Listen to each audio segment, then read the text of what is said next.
পায়েল সরকারের উদ্যোগে রবীন্দ্র ভবনে আয়োজিত হয়ে গেল স্টারলাইট অনন্য সম্মান। শুধু তারকারা নয়, এই অনুষ্ঠানে সমাজে পিছিয়ে পড়া মানুষদের হাতেও তুলে দেওয়া হলো সম্মান। অনুষ্ঠানে এসে কি জানালেন সকলে, আসুন দেখে নেওয়া যাক।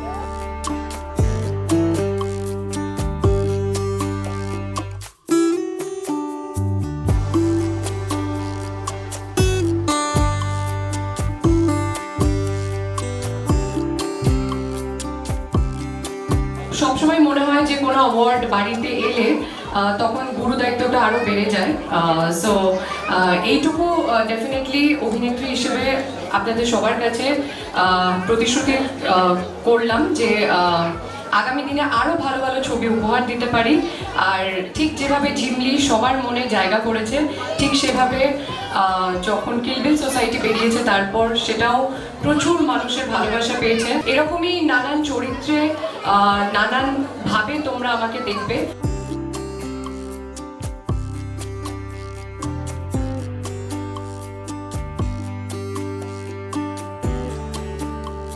খুবই ভালো লাগছে, সুন্দর মানে সাজানো হয়েছে, বেশ উৎসব লাগছে, ভালো লাগছে আমার। সাধারণ স্তরের মানুষদের খুঁজে খুঁজে এটা খুবই ভালো, এটা সোশ্যাল ওয়ার্ক, এটা যেন করে যায়, ও এটাই চাই আমি করতে। আমি ওর ভবিষ্যৎ খুব গৌরবপূর্ণ এবং মানে সুবর্ণ সোনার মতো ভবিষ্যৎ হোক, এটাই আমি চাইছি। সিনেমা আমার মা, সিনেমা করেই আমি বাঁচি এত বছর ধরে, তো ফলে তার সেখানে এসে কেউ এরমভাবে কষ্ট পাবে, কেউ অবহেলিত হবে, এটা আমি চাই না। কাজে নিশ্চয়ই এরা কাজ ফিরে পাবে, কাজ করবে, এটাই আমি আশা করব এবং তার জন্য চেষ্টা করতে হবে। ভীষণ ভালো লাগে, এটা নিয়ে আমার দ্বিতীয় বছর আসা হলো।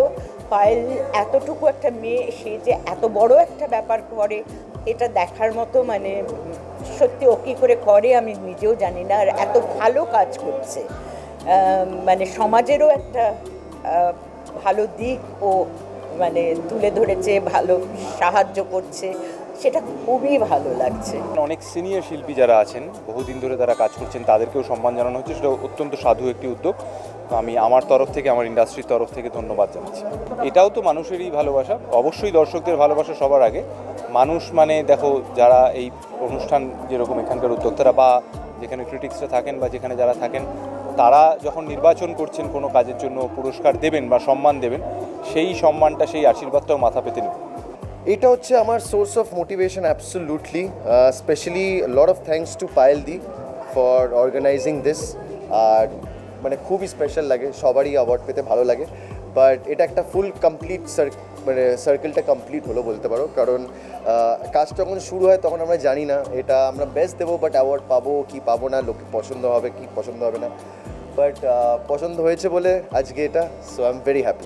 অ্যাওয়ার্ড একটা মাত্রা যোগ করে অবশ্যই, কিন্তু যখন একটা হাউসফুল একটা শো যায়, যখন একটা নন্দনে ঢুকে, যখন প্রচুর লোক সবাই এসে একটা চিৎকার করে, একটা সবাই একটা ওয়েলকাম জানায়, নিজের জায়গা ছেড়ে আসন ছেড়ে সবাই উঠে দাঁড়ায়, সবাই বলে সে ছবিটা খুব ভালো লেগেছে। ফেসবুকে যখন প্রচুর ভালো ভালো সবাই, মানে ফেসবুক মানে সোশ্যাল মিডিয়াতে যখন সবাই ভালো ভালো কথা লেখে, ভালো শুনতে কার না ভালো লাগে? পৃথিবীতে কোনো মানুষ আছে যে ভালো শুনতে চায় না? সবাই চায়। কিন্তু আবার এটাও ঠিক যে আমি কতটা ভালো করলাম সেই বোধটা আসলে সবার আগে নিজের মধ্যে তৈরি হওয়া উচিত। এমন অনেক কাজ থাকে যেটা হয়তো আমি জানি ভালো হয়নি, কিন্তু মানুষজন ভালো বলছেন। আবার এমনও হতে পারে যে আমি কাজটা করলাম, আমি জানি কাজটা খুব ভালো বা ক্রিটিক্যালি খুব অ্যাক্লেইমড জিনিসটা, কিন্তু সাধারণ মানুষ হয়তো ছবিটাকে সেইভাবে এরকম ইতিহাসেও প্রচুর ছবির কথা আমরা জানি। মানে আমি ছবির কথাই বলবো, যেহেতু আমি ছবির জগতের মানুষ, আর ওটাই আমার পেশা, ওটাই আমার সব প্যাশন, সমস্ত কিছু। তো সবসময় এরকম বিভিন্ন জিনিস চলে, এটা না একটা খুব অল্প কথা, এটার উত্তর দিয়ে দেওয়া যায় না। অ্যাওয়ার্ড আমরা সবাই চাই, কিন্তু সেই অ্যাওয়ার্ডের মঞ্চে দাঁড়িয়ে কারাদের সাথে আমি অ্যাওয়ার্ডটা নিচ্ছি, কারা অ্যাওয়ার্ডটা দিচ্ছেন, এগুলোও তার সাথে সমানভাবে মূল্য রাখে। সিনেমা বা সিরিজের ক্ষেত্রে আমার মনে হয় অডিয়েন্সের ভালোবাসাটা সব থেকে গুরুত্বপূর্ণ, কারণ তবেই একটা ছবি বা তবেই একটা সিরিজ হিট হয় সে অর্থে।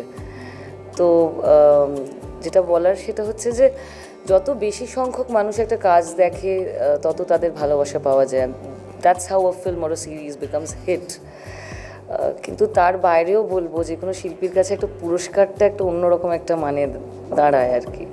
একটা কাজের জন্য সে সমাদৃত হয়েছে, সেটা মানুষের কাছেও হয়েছে এবং ক্রিটিক্যালিও হয়েছে আর কি, মানে সে পুরস্কৃত হয়েছে, তো সেটা তাকে তো অবশ্যই উদ্বুদ্ধ করবে আরও ভালো কাজ করার। অ্যাওয়ার্ড একটা স্বীকৃতি তো বটেই, এবং এই পার্টিকুলার অ্যাওয়ার্ডটা আমার কাছে ভীষণ অন্যরকম, কারণ এটা কোনো ছবির জন্য পাচ্ছি না বা কোনো অন্য কিছু না, এটা বঙ্গ নারী হিসেবে আমাকে স্বীকৃতি দেওয়া হচ্ছে। পায়েলকে অনেক সম্মান জানাবো, অনেক ভালোবাসা। এইরকম একটা উদ্যোগ সিজন 2 অনন্য সম্মান, স্টারলাইট সম্মান, এটা হোক অনন্য সম্মান, এরকমই আরও অনন্য হয়ে উঠুক এবং অনন্যদের খুঁজে বার করুক, এটাই কামনা করব। এত মানুষের ভালোবাসা, এত শিল্পী, এত কলাকুশলী, এত নক্ষত্র, যাদেরকে দেখে হয়তো আমরা ছোটোবেলা থেকে বড় হয়েছি, মানে ছোটো থেকে বড় হয়েছি, তাদেরকে যে পায়েল সরকার অর্গানাইজেশন স্টারলাইটের মঞ্চে সেই নক্ষত্রদের গ্যালাক্সি অফ স্টার যাকে বলে, সেই গ্যালাক্সি অফ স্টার যে এরকমভাবে প্রতিষ্ঠিত করতে পারবো বা এরকমভাবে যে হবে, সেটা কিন্তু সত্যিই ভাবিনি। এই প্রোগ্রামের টাইটেলটা, ইভেন্টের টাইটেলটা হচ্ছে স্টারলাইট অনন্য সম্মান, অথচ আমরা কিন্তু সমাজের সেই সমস্ত স্টারদেরকে তুলে এনেছি যারা পিছিয়ে পড়া মানুষ, অর্থাৎ যারা মানসিক বা শারীরিকভাবে হয়তো অতটা সবল নন, কিন্তু তারা মনে করেন যে আমাদের মধ্যেও প্রতিভা আছে, আমাদেরও বেঁচে থাকার লড়াইটা লড়ে যেতে হয়, ঠিক তাদেরকে কিন্তু স্টারলাইট অনন্য সম্মানের মঞ্চে আমরা কিন্তু সেই ফেলিসিটেশনটা দিলাম। কারণ আমরা মনে করি যে সমাজ হয়েছে সব ধরনের মানুষকে নিয়েই, তাই সমাজে যদি আমাদের মতো মানুষরা থাকতে পারে, কেন আমরা তাদেরকে নিয়ে কাজ করবো না বা তাদেরকে কেন সম্মানিত করবো না? তাদের মধ্যেও যে প্রতিভা আছে সেটাকে কেন বাহবা দেবো না, সেটাকে কেন সাহস দেবো না? তাই আমার এই প্রচেষ্টা। এদিন স্টারলাইট অনন্য সম্মানে ভূষিত হলেন কথা ধারাবাহিকের জনপ্রিয় জুটি সাহেব এবং সুস্মিতা। এছাড়াও ছিলেন মমতা শঙ্কর, পাউলি দাম, শ্রাবন্তী চট্টোপাধ্যায় সহ আরও অনেকে। এরকম আরও নতুন আপডেট পেতে আপনারা চোখ রাখুন আর্টিস্ট টিভি HD পর্দায়।